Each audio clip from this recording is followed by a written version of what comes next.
As we share a yarn today, we honour the stories that have been told on this land for thousands of years and acknowledge the Ngunnawal people as the traditional custodians of the land we're recording on. And we pay our respects to their elders past, present and emerging. We need to treat online environments with the same seriousness and value as physical ones. They really are now an inseparable part of the overall sporting experience. At the centre of all of these issues are people or more than one person who are impacted by this. So it's really important, and the desire to respond quickly but also in an appropriate way is something that creates, I guess, challenges. We have rules of engagement on the field and on the court.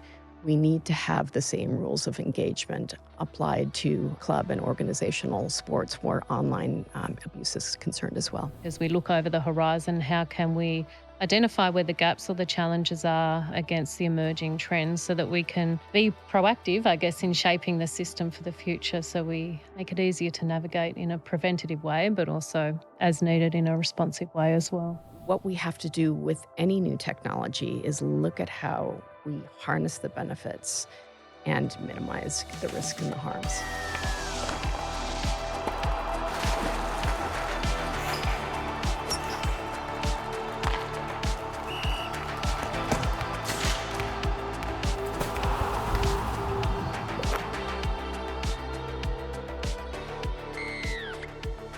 Hello and welcome to Onside and the final episode in our special online safety in sport series. I'm Tim Gavel. Across this podcast, we've explored the risks, the realities and the human impact of online harm. Today we're looking ahead at what it takes to build safer sporting environments into the future. We're joined by two national leaders driving this work at a system level. Julie Inman Grant is Australia's eSafety Commissioner, heading the world's first government agency dedicated to keeping people safer online. Welcome to Onside, Julie. Thank you for having me, Tim. Also joining us is Dr. Sarah Benson, CEO of Sport Integrity Australia, who's leading the country's response to integrity and safety in sport. Thanks for joining us, Sarah. Thank you, Tim. Well, together they'll share insights on leadership, accountability, and what genuine system-wide change looks like. So firstly to you, Julie, we've heard across this series how complex and personal online harm in sport can be. What stands out to each of you as the most urgent issue we need to address right now? Well, I think we really need to embed the whole idea of online safety into everything we do in sport. I mean, sport now is deeply digital. It's live streamed. We're using group chats. We're using social media for players to connect with fans. And sadly, along with that comes online abuse. I think it really came to a head over COVID for us, when the only way that people could really engage with sport was through broadcast TV, and then the cheapest seats in the house became the internet. So what I think we really need to do is we need to treat online environments with the same seriousness and value as physical ones. They really are now an inseparable part of the overall sporting experience. We want fans to enjoy it. We want players and officials, and including referees, to also have enjoyment in sport. But we'll be talking a little bit more about how online abuse and harm can filter into kids' sports and community sports. And I think we'd all agree, as parents and members of the community, we've got to stop that before it proliferates further. Yes, the speed of change has been quite incredible. Sarah, what about you? What stands out to you as the most urgent issue? I think as CEO of Sport Integrity Australia, the most urgent thing is making sure that sporting organisations at all levels are equipped to respond and respond in a timely way and most appropriate way.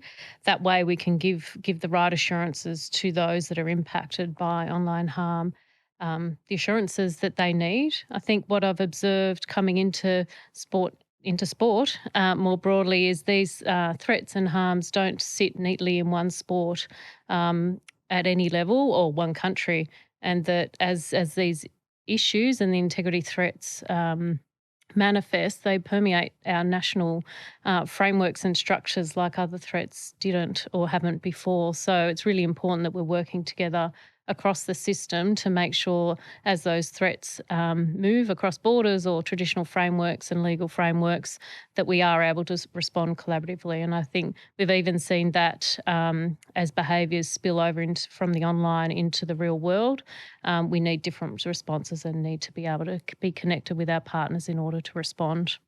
Julie, obviously we see the risks that currently exist. What's the gap between the risks and how sports are responding and sporting organisations are handling online abuse? We really need to move beyond compliance and embed online safety into everyday operations rather than just responding when something goes wrong. I think we're at the point where almost nothing surprises us anymore. Thinking about the last 9.5 years I've spent in this role, and we've seen online targeted racism, homophobia, misogyny.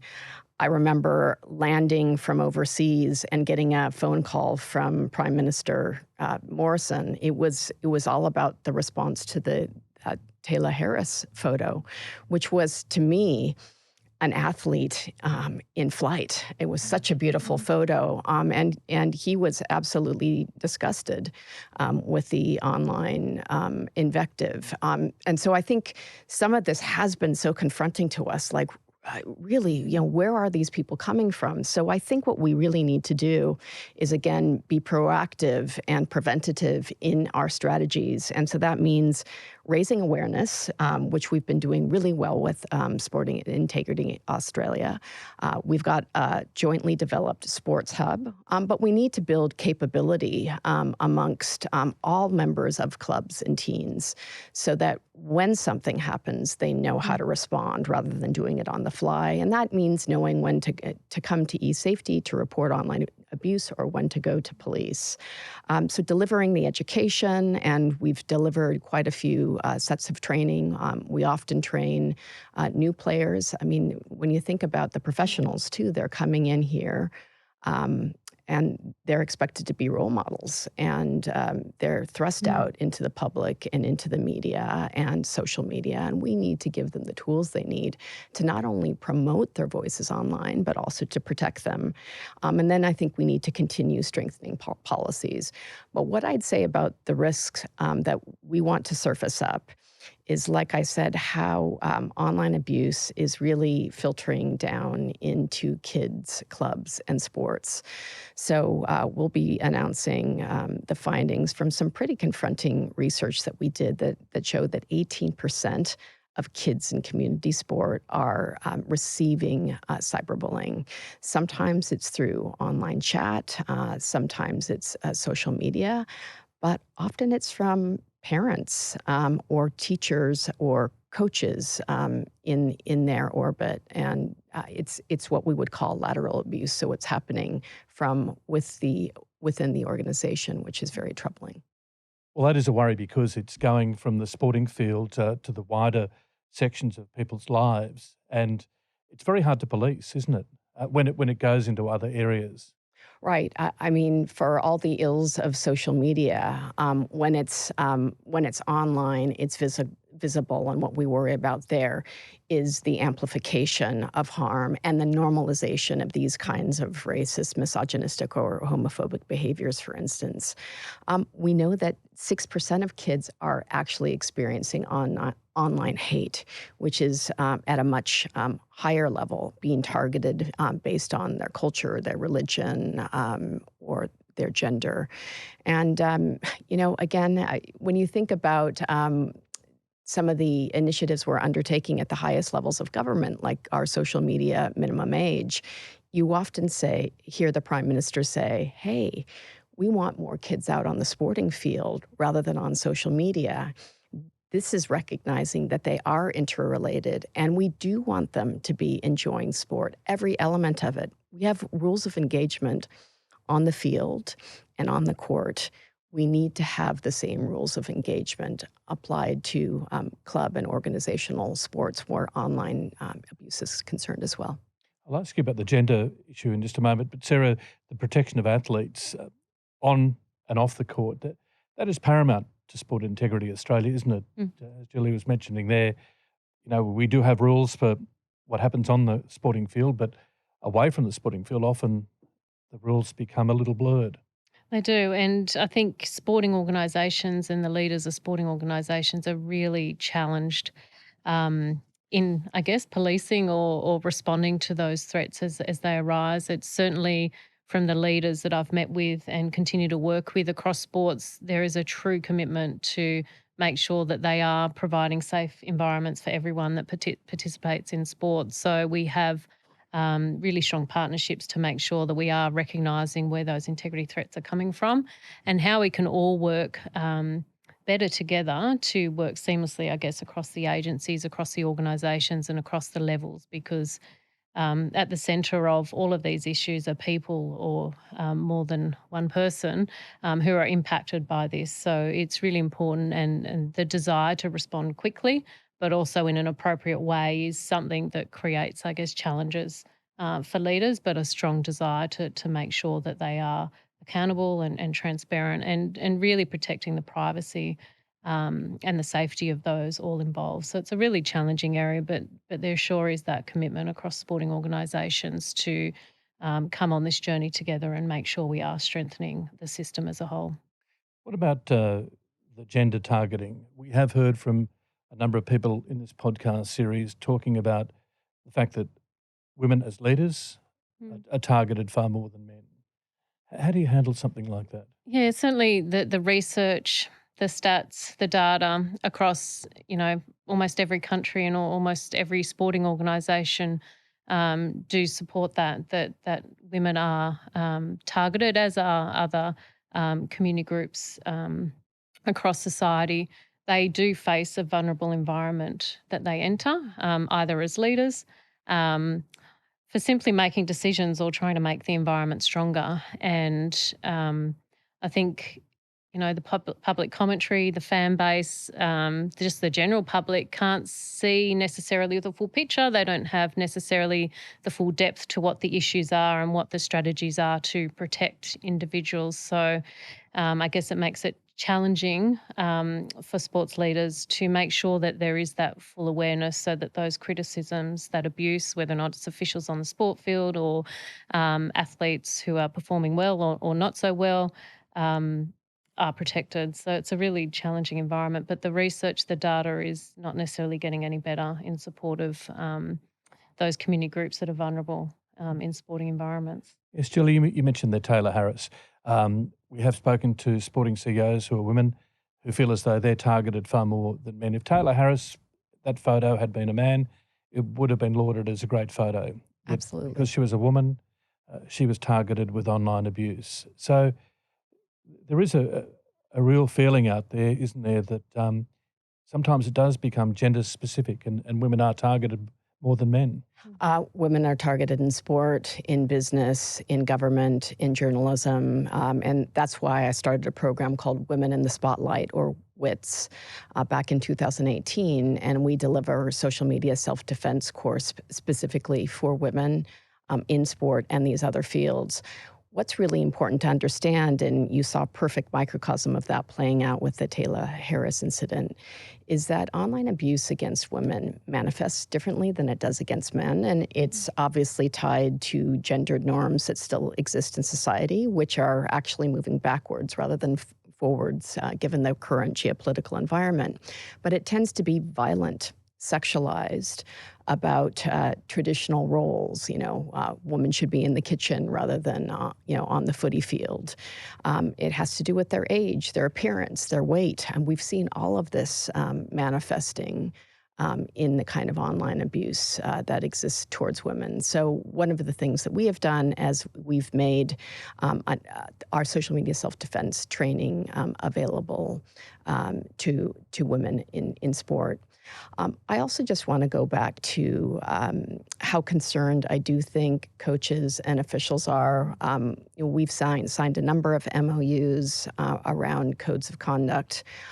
I think there is broad-scale awareness across the sporting community that this is an issue that's here to stay, and it needs to be really addressed proactively and firmly.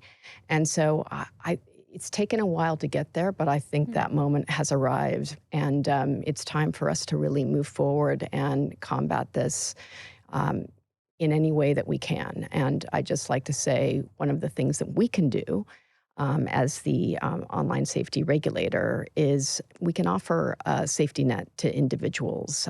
We have a cyberbullying scheme, the only one in the world. We have an image-based abuse scheme. When intimate images are shared without consent, these are often off-field activities, but we have to remember that the more you're in the spotlight, the more your intimate images are currency to the media and to others. This goes for AI, and I'm very concerned about how AI can be manipulated to nudify, to undress, to show people in sport doing insane things they didn't say or do. It's a very murky area, and there are very few guardrails, but they can report to us at esafety.gov.au. We'll continue to work with SIA on developing the education and awareness materials, and we'll keep pushing those out. And then we can provide system-level support as well. So can you actually, we have spoken to a number of people in this series. We've talked about getting certain things blocked before it comes to them, getting information taken down, images taken down. So that's part of what you do? Yep, that's part of what we do. We have 4 different schemes that are probably relevant here. An adult cyber abuse scheme, but I would say that the threshold is very high. We have to prove, because of freedom of expression issues, we have to prove serious intent to harm and not mere emotional distress, and it has to be menacing, harassing, and offensive. We have a lower threshold where intimate imagery is concerned. We have about a 98% success rate in getting that down. And then the youth-based cyberbullying scheme is very successful as well, because I think even most of the social media sites that will permit more harmful content, kids are still off limits and things fall through the cracks. So we can do that. The government is now also working on something called a digital duty of care, which is predicated on eSafety's Safety by Design initiative. So exactly as you said, working to build a scheme where we put the burden back on the platforms who have developed the most sophisticated linguistic and symbolic content moderation systems in their history of man. They know how to prevent and detect and prevent the hosting, sharing, and amplification and generation of this content. But right now, outragement creates a vicious circle where players and sports teams are concerned, but it creates revenue opportunities for the platforms. So we need to put accountability back on them to stop it at the start. And Sarah, just on sporting leaders, I guess we've heard from the Safety Commissioner just about their mechanisms. What about sports leaders? How do they handle issues of online harm?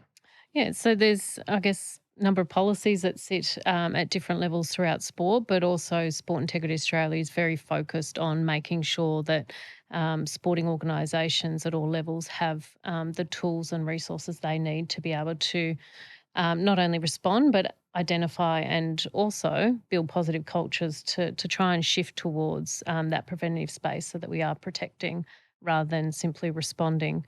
So that is a key focus, and obviously in partnership with the eSafety Commissioner, that is an absolute essential tool, making sure that, as I said, going back to my first response, that organisations are able to respond appropriately and in a timely way. So that's probably our biggest area of focus, but there's a number of other things as well in the national coordination and national capability building space as well. So our National Integrity Manager framework is really critical as being a line of first defence or first point of contact in sporting organisations, and we are building capability into those integrity managers across sport. So that's really positive, but also national coordination across other government agencies, including law enforcement, to make sure that we are increasing and improving the way we're sharing information across government agencies and those agencies that have a common purpose or a shared purpose in protecting those in our community and particularly, I guess, talking about sport, protecting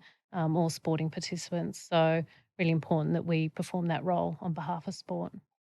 Makes it tough though, doesn't it, if sporting leaders themselves are being targeted online, as we've heard from CEOs in this sporting podcast series, that how do they handle it, given that they're tasked with protecting their sports and their participants. What happens when they're under Well, fire themselves? it's a real challenge, and I think you would have heard it in the previous podcast episode, because navigating the system, as I said earlier, the challenges span the online world, the physical world. They span multiple agencies, legal frameworks, and it's a challenge. But having agencies or organisations like Sport Integrity Australia, the eSafety Commissioner, the law enforcement networks, to be able to support individuals to navigate that complexity, I think that's a role we can play. And I think as we look over the horizon, how can we identify where the gaps or the challenges are against the emerging trends, so that we can be proactive, I guess, in shaping the system for the future, so we make it easier to navigate in a preventative way, but also as needed in a responsive way as well. And Julie, I guess calling out issues of online abuse, people are becoming more aware, but more education is needed, I'd suggest, in this area, so that people know what is right and wrong, where they can report, what goes over the line. We're talking about people here who are abused online, and I'd assume that you fall very much into this space, in that they come to you and say, what can you do about it? But, at what level is deemed to be crossing the line? Yeah, I mean, I think this is a whole of society responsibility. The kind of content that we see playing out online, reflects underlying values and attitudes. There is something called the disinhibition effect. We sometimes see it in road rage when people are driving, and it's even worse when people are behind a keyboard and perhaps they're exercised about the way a particular game is going. They probably do and say things that they wouldn't say and do to a person's face. But what we need to do is make sure that we're really clear about where responsibility and accountability lie. And we can do certain things, and we can certainly provide that engagement. But we need to make sure that on the ground, that when someone is experiencing online abuse through one of these clubs or teams, that we're making sure that we're taking it seriously, that we're kind of using a human-centered approach, particularly for young people who can feel a lot of distress. And, I go back to something that Tanya Hosh said to me years ago that really brought everything home to me around what a lot of Indigenous players in the AFL experience. They're experiencing racism in their everyday life. It's almost like death by a thousand cuts that is exacerbated every time they get a toxic or corrosive post or, worse, a pylon.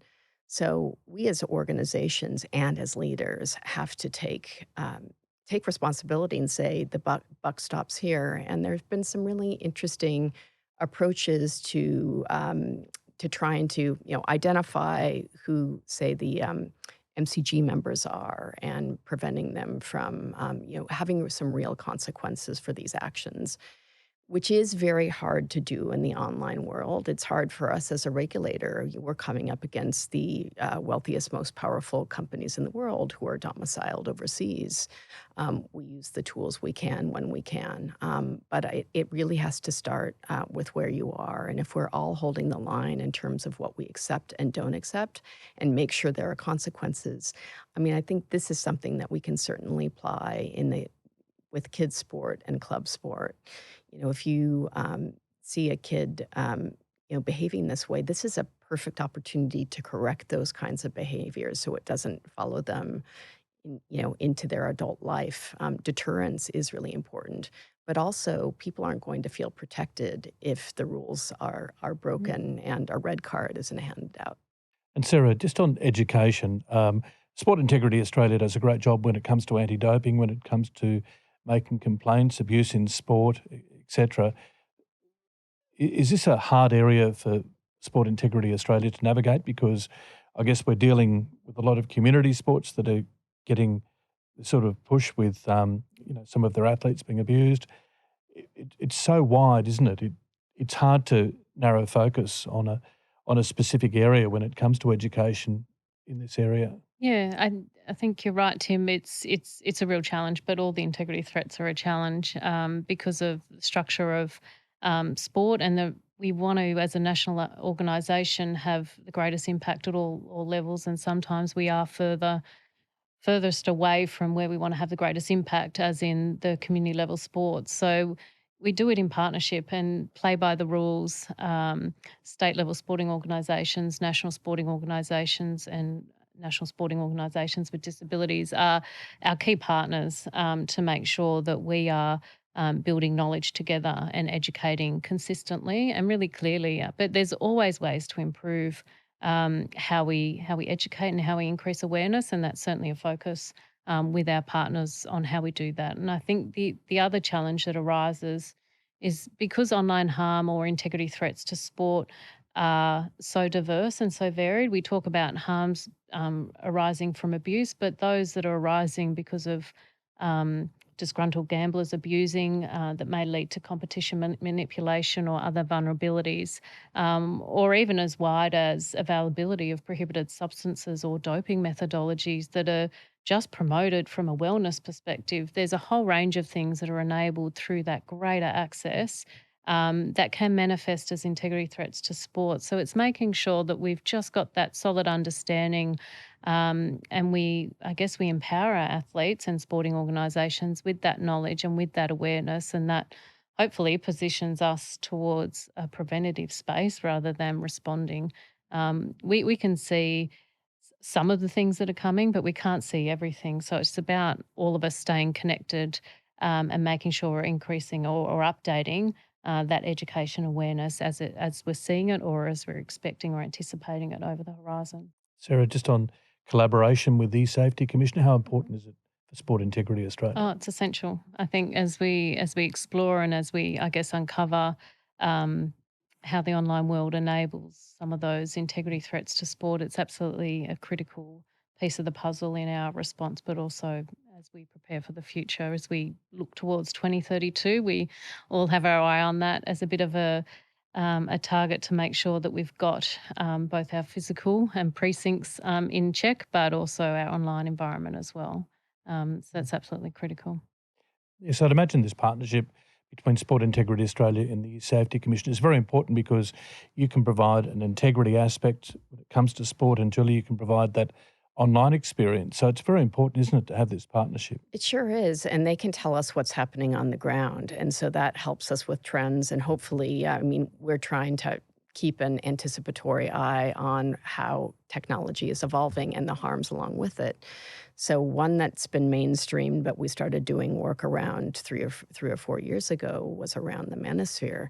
And what a lot of people may not know is that often young boys and men come across manosphere or encelosphere influencers through physical fitness tips and health tips and sporting tips. They may want to be improving themselves, and the way that the algorithms are starting to work, they will send them down much more damaging rabbit holes.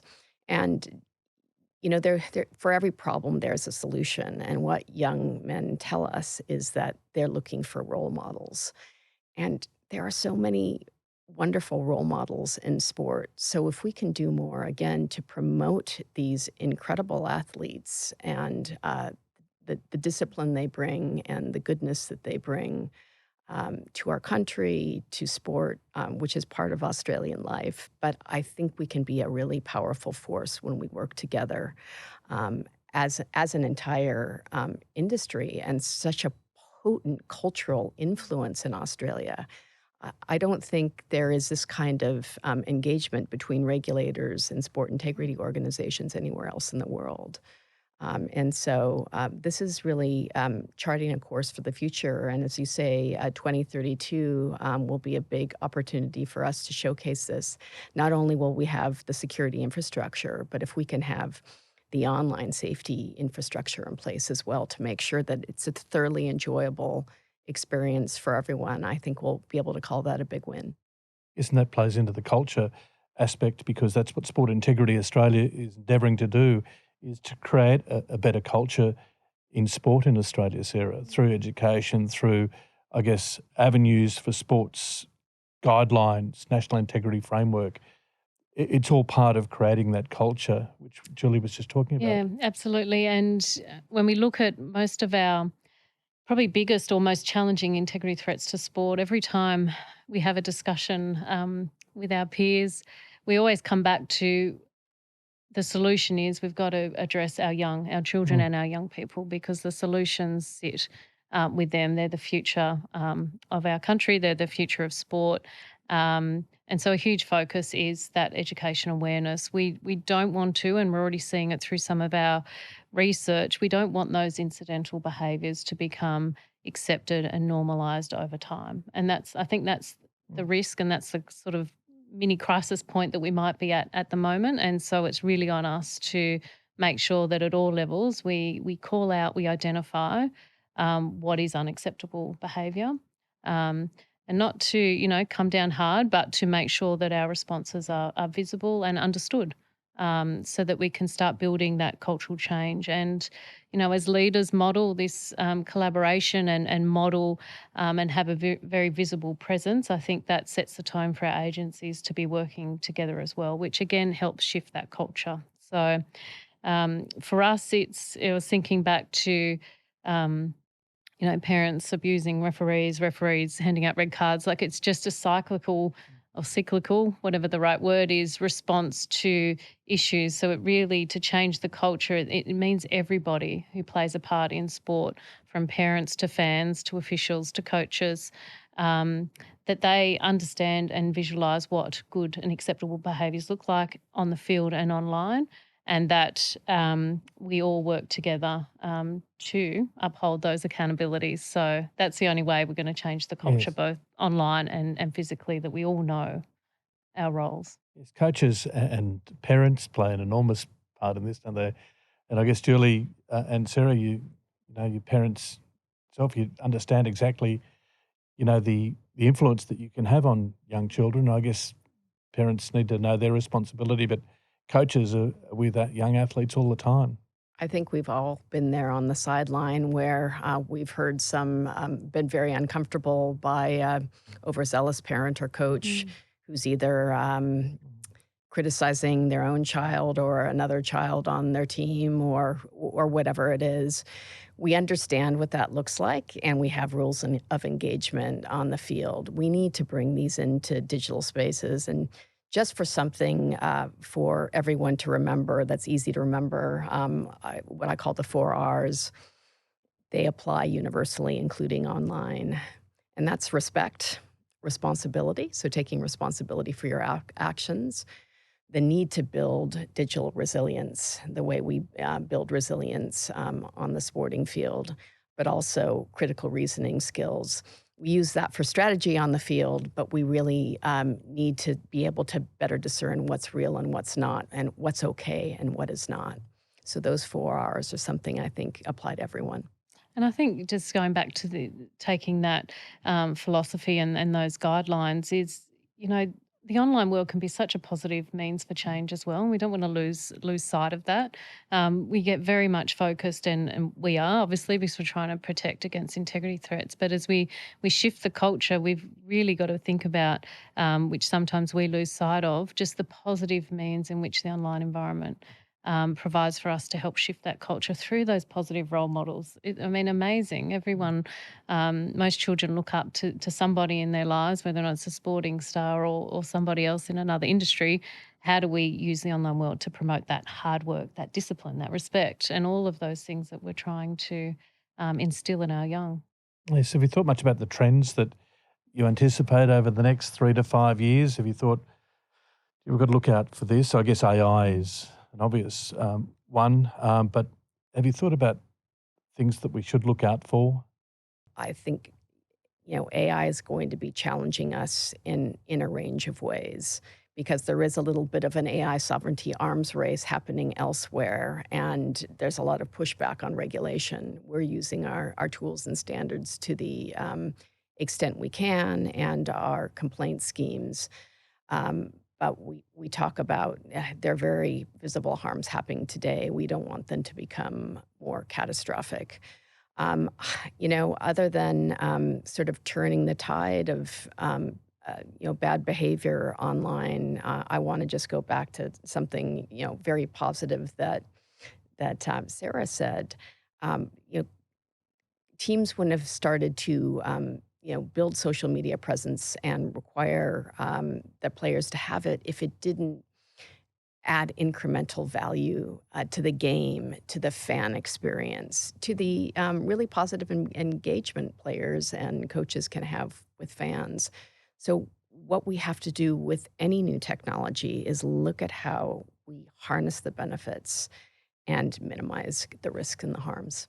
Sarah, the next 3 to 5 years, what do you see as the major Yeah, threats? it's certainly obviously AI and all those advancements we anticipate or expect in technology and systems. But one that we're observing now, obviously, is with the exponential growth of online gambling, the impact that has on athletes. If a gambler loses a bet, then all bets are off for online abuse for an athlete, and even more concerning, some of those areas of abuse extend to their families. So, the real health and impact, the health and well-being impact of that abuse is just exponentially growing. And as much as online gambling continues and Australia is an attractive market to bet on our sport, we need to make sure we're finding a way to protect our athletes. I think the other concerning area is, as the online threats evolve, we are seeing some of those interactions spill over or out of the online platforms into the physical world. And it's not just and it's, probably the most serious concern, but the mental health impacts. But it's also concerns around stalking and fixated behaviours, which we're seeing. That's a concern. People are fearing for their safety, and also sport leaders are concerned about how they create a safe physical environment as well as online environment for their participants and for their workforce. I think the other thing that we're starting to understand and look into more as well is the intersection between integrity threats. So we might have things like illicit drug use and links to problem gambling, or online abuse linked to performance, and then competition manipulation. So just trying to take a look at that intersection. We are fortunate in Sport Integrity Australia to have a holistic view and response to integrity threats in sport. That's not mirrored globally, and we certainly are leading the way there. So we are maximising that opportunity because we do have those insights at hand to look at. Yes. Julie, do you think that sport can be heartened by what we've heard so far today, in that Sport Integrity Australia, eSafety Commissioner working together for the betterment of sport and to protect all involved in sport? 100%. We've made leaps and bounds over the past 5 or 6 years. I think the problem is fully recognized, and people are very focused on solutions and working cooperatively with the organizations like ours that are trying to drive that change. Sarah, you feel as though I we're heading in the right direction in terms of protecting athletes? I do. As I said, coming into sport, working with sport leadership teams and our counterparts across government, there is a strong commitment and strong expertise and knowledge there for us to build on. And I think when I think about what's going to help us get there, it's our common purpose. And I think we do have a really strong commitment to that common purpose of protecting everyone in sport. And I think that will keep driving us into the future, and to make sure that we are protecting sport and all those involved. All right, Sarah, thank you very much for joining us today. Thank you very much, Julie. Thank you for having us. That was Julie Inman Grant and Dr. Sarah Benson. As this series has highlighted, creating safer online environments in sport requires more than awareness. It takes leadership, collaboration, and a sustained commitment to change. There's no single solution, but with the right systems, culture, and accountability, sport has the opportunity to lead, not just to respond in this space. For any information or advice about online safety and sport issues, please contact the Sport Integrity Australia office or the eSafety Commissioner. Thanks for listening to Onside and our online safety and sport series.